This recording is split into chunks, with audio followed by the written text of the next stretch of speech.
Ghana Statistical Service recently released the 2021 population and housing census, which started in June, showing Ghana's population now stands at 30.8 million. This represents a 6.1 million increase from the 24.7 million recorded during the last count in 2010.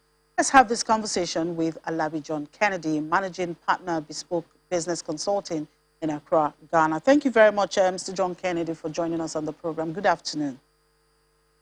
Good afternoon. Thank you for having me. So 6.1 million increase from the last count in 2010. That's quite impressive, I must say. But what would you attribute to that growth in population? Oh, thank you very much. The report has been trending since yesterday, and people keep having their own personal discussion about it.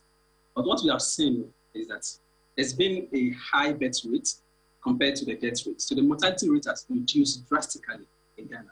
I'm sure the Economic Planning Committee, in conjunction with the government, decided to put some strategies in place to reduce the mortality rate.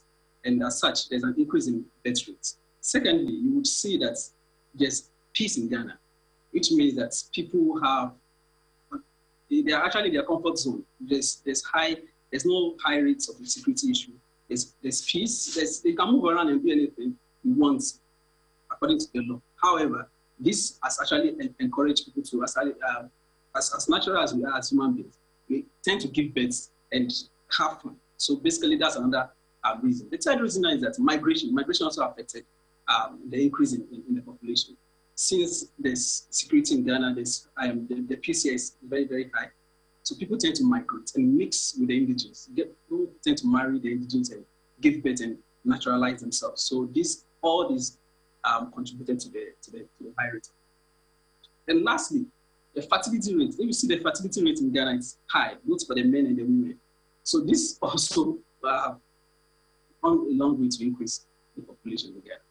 Well, I guess the peaceful situation in Ghana is now encouraging people. I mean, if you're relaxed, of course you will be able to now begin to have more babies, perhaps. Now, but again, yes, we have seen quite a number of companies and businesses. We have Twitter coming in, into Ghana, perhaps because of the same situation there. But then these people coming in, do they count?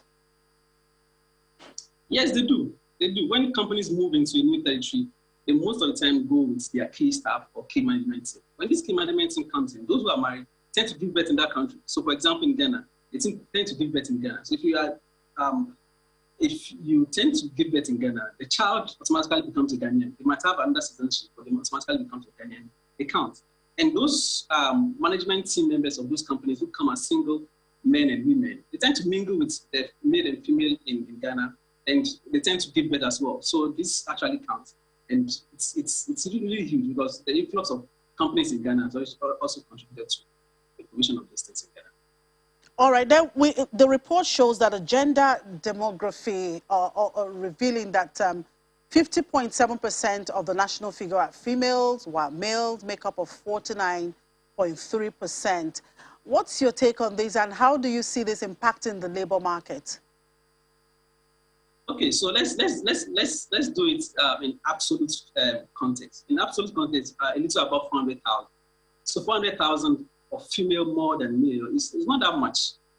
There's been a discussion about this, that female are more than male, but the difference is not that much. And I won't be surprised in the next 10 years, maybe the gap will be closed, or to be almost like minute. So basically, here in Ghana, you would notice that there isn't any kind of issue with employing women as to men. There's kind of equality here in Ghana. So most of the time, you have women in key positions, you have women having key parastatals and all that. So as per gender base, it won't really affect anything. But overall, the more the population, the more powerful the country gets. However, if we are not able to match the number of population to the economic growth and development, then that will be a whole disaster itself. But the labor itself would also help to generate more human capital and grow the country.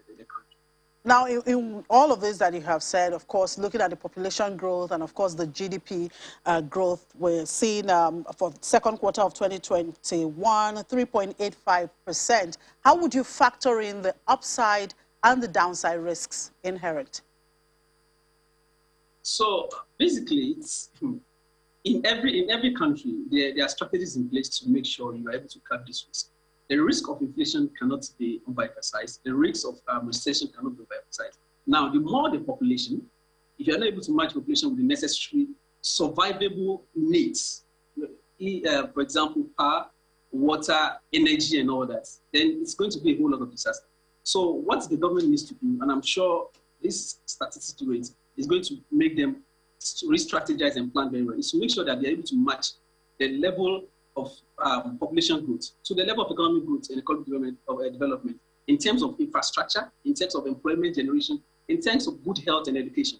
When this is done, then the issue of the risk has been reduced to a minimum. So basically, this is a good time for the government to re-strategize, because I'm very, very sure when they put all their strategies in place, the calculation will be, they'll be using the former population rate, which is around 20-45 million, to do the calculation. But now that they have the correct rate, now this will also inform them on how to project and plan to grow the economy and development of the country. Always a pleasure having you on the program. Thank you very much, John Kennedy. Thank you for having me. Have a great day.